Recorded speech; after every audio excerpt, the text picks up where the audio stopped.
Hello दोस्तों, आपका next topic रहेगा important feature of chemical reaction. मतलब किसी रिएक्शन को हम देख करके कैसे बताएंगे कि रिएक्शन हुआ है कि नहीं हुआ है। तो हम लोगों का फर्स्ट इम्पॉर्टेंट फीचर रहेगा इवोल्यूशन ऑफ गैस। कौन सा टॉपिक है? Evolution of gas. अगर किसी रिएक्शन में अगर गैस इवॉल्व हो रहा है तो समझ जाएंगे कि वो इसमें रिएक्शन हुआ।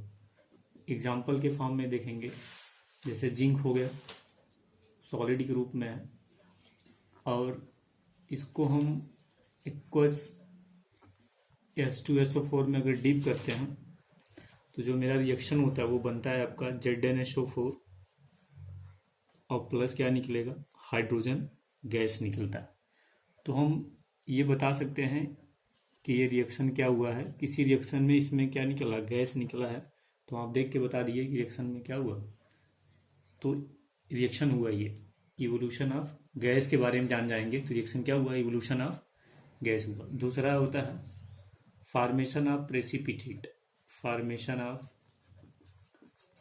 Of precipitate.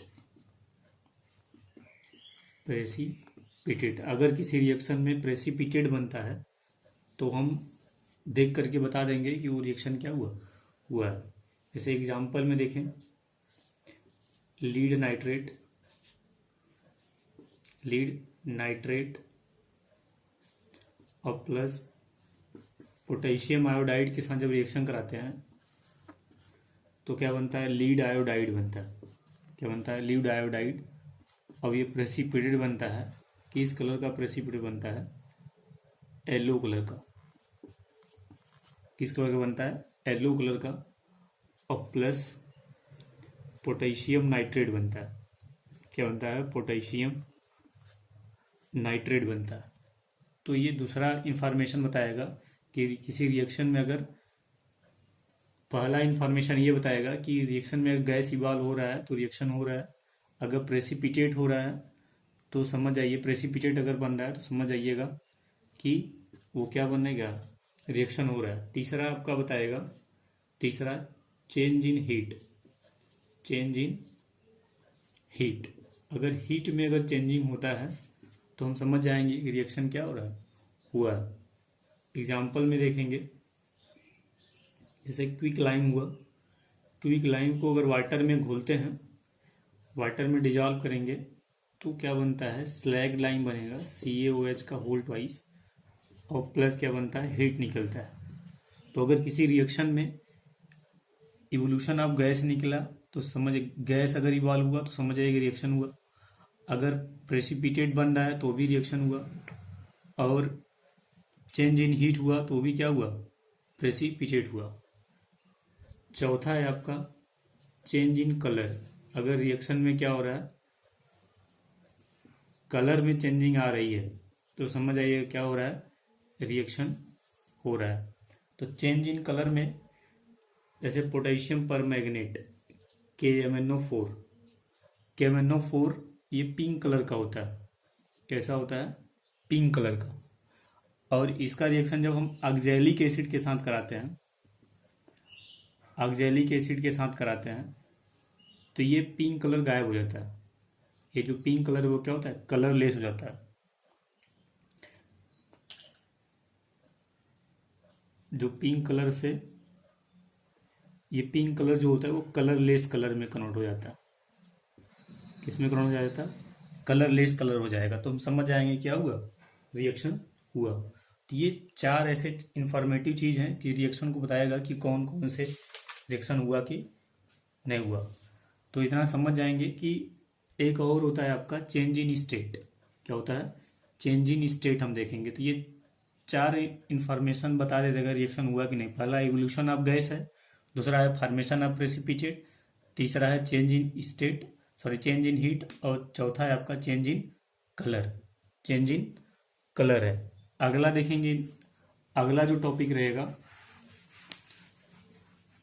अगला इंफॉर्मेशन हमको बताएगा चेंज इन स्टेट।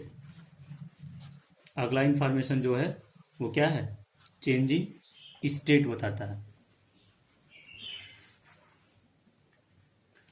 अगला इंफॉर्मेशन है चेंज इन स्टेट। 5वां number change in state. Change in state, तो चेंज इन स्टेट में अगर देखें, हाइड्रोजन जैसे गैस है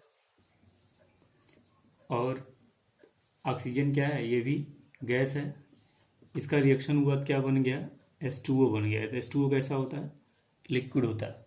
तो भी हम समझ जाएंगे क्या होना, ये आपका रिएक्शन हुआ। तो ये समझ गए कि भाई ये भी देखिए गैस है, ये भी गैस है, लेकिन जो प्रोडक्ट बना वो क्या है, लिक्विड है। तो किसी रिएक्शन में अगर स्टेट में अगर चेंजिंग होती है तो हम समझ जाएंगे क्या हो रहा है, रिएक्शन हो रहा है। तो ये 4 चीज़ें हैं, 5 चीज़ें जो आपको क्या बताती हैं कि रिएक्शन क्या है। अब आते हैं classification of reaction on the basis of heat change. Classification of reaction, classification of reaction on the basis of heat change। Heat change के हिसाब से रिएक्शन कितने तरह का होता है, तो इसके हिसाब से रिएक्शन कितने तरह का होता है, 2 तरह का। पहला है एक्सोथर्मिक रिएक्शन, एक्सोथर्मिक रिएक्शन, और दूसरा है आपका इंडोथर्मिक रिएक्शन, इंडोथर्मिक रिएक्शन। तो क्लासिफिकेशन के हिसाब से रिएक्शन कितने तरह का होता है, 2 तरह का। पहला है आपका एक्सोथर्मिक रिएक्शन, दूसरा क्या है, इंडोथर्मिक रिएक्शन। एक्सो मतलब होता है हीट इवॉल्व, इसमें इस रिएक्शन में क्या होगा, हीट क्या होगा, इवॉल्व होगा। और इस रिएक्शन में क्या होगा, हीट एब्जॉर्ब होगा। क्या होगा, हीट एब्जॉर्ब होगा। तो अगर किसी रिएक्शन में अगर हीट इवॉल्व होता है तो समझ जाइएगा एक्सोथर्मिक रिएक्शन हो रहा है। अगर किसी रिएक्शन में हीट एब्जॉर्ब हो रहा है तो समझ जाइएगा क्या हो रहा है, हीट एब्जॉर्ब हो रहा है। तो एक्सोथर्मिक रिएक्शन में हीट इवॉल्व होता है और इंडोथर्मिक रिएक्शन में क्या होगा, हीट एब्जॉर्ब होगा। तो हम बारी बारी से एग्जाम्पल, एक्सोथर्मिक रिएक्शन होता क्या है, फिर उसके एग्जाम्पल क्या क्या है, उसको एक्सोथर्मिक रिएक्शन की तरफ चलते हैं। Exothermic reaction,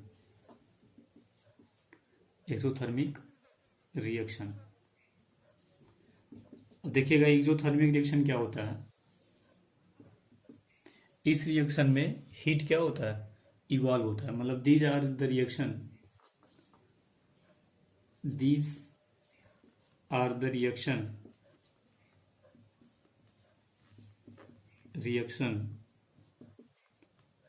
in which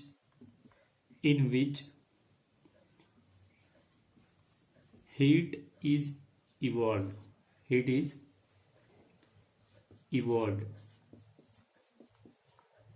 are the reaction in which heat is evolved is called exothermic reaction, exothermic reaction बोलेंगे। एग्जाम्पल देखेंगे, एग्जाम्पल में जैसे क्विक लाइम हो गया, ये सॉलिड में है और ये H2O में क्या हुआ, घुला, तो क्या बनाया, CaOH का होल ट्वाइस, इसे हम लोग स्लैग लाइम बोलते हैं।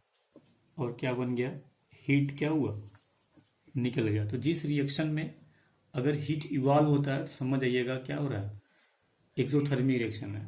तो नोट करके इतना याद रखेंगे, क्या याद रखना है नोट करके, कि नोट करके आपको याद रखना ये रहेगा कि जितने भी कंबशन रिएक्शन होते हैं वो सब क्या होते हैं, एक्सोथर्मिक रिएक्शन होते हैं। मतलब all combustion reaction are, all combustion reactions are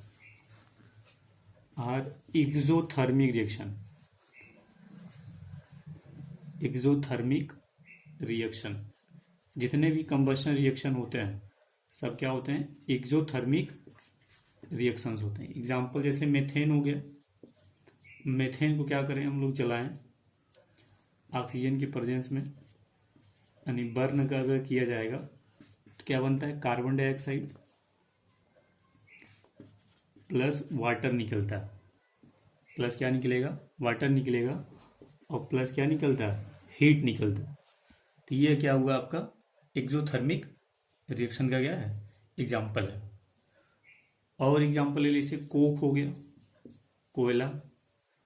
कोयला को हम लोग किससे कार्बन से रिड्यूस करते हैं, ऑक्सीजन के साथ अगर बर्न करेंगे तो क्या बन जाएगा, वो CO2 गैस निकलेगा। CO2 गैस निकलता है और फिर क्या बनेगा आपका, हीट निकलता है। तो हम समझ जाएंगे क्या हो रहा है, एक्सोथर्मिक रिएक्शन का एग्जाम्पल है। तो एक्सोथर्मिक रिएक्शन ऐसे रिएक्शन होते हैं जिसमें क्या होता है आपका हीट, जिसमें इवॉल्व होगा, एक्सोथर्मिक रिएक्शन होगा। और इसमें एग्जाम्पल आपके सामने है, जितने ये भी याद रखिएगा नोट करके, जितने भी कंबशन रिएक्शन होते हैं सब क्या होते हैं, एक्सोथर्मिक रिएक्शन की क्या है, एग्जाम्पल है। अब हम चलते हैं इंडोथर्मिक रिएक्शन की तरफ। अब देखते हैं endothermic reaction. Endothermic reaction, endothermic reaction क्या होता है, ऐसे रिएक्शन जिसमें क्या होता है, हीट एब्जॉर्ब हो, हीट क्या हो, एब्जॉर्ब होता है। These are the reaction, these are the reactions in which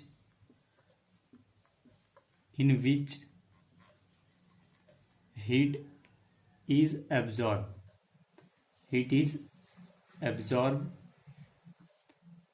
is called, क्या बोलेंगे, इंडोथर्मिक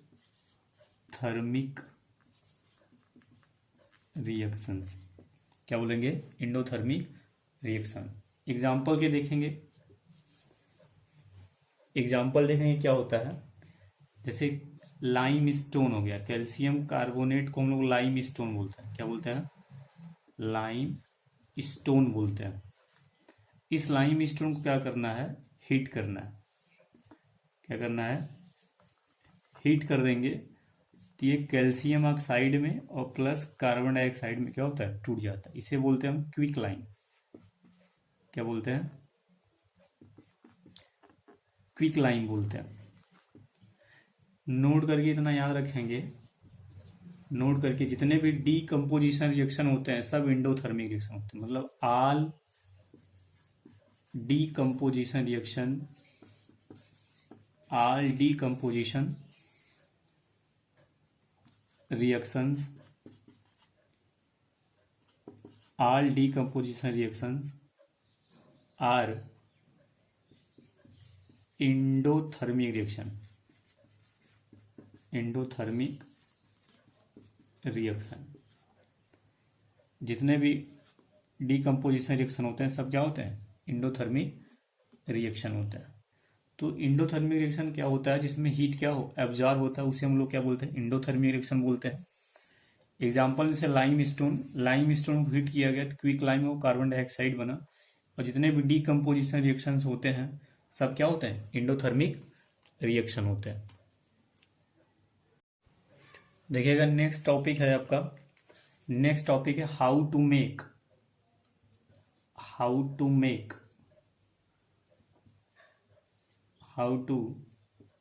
मेक एन इक्वेशन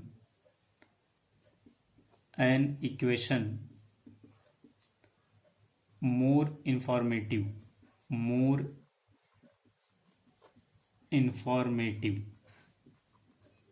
किसी भी इक्वेशन को मोर इंफॉर्मेटिव कैसे बना सकते हैं, हम उसको बनाने के लिए तीन चीजें हमको बहुत जरूरत पड़ती है।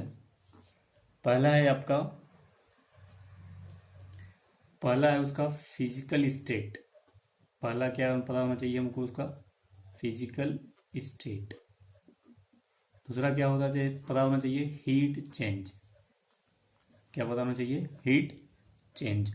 और तीसरा पता होना चाहिए कंडीशन।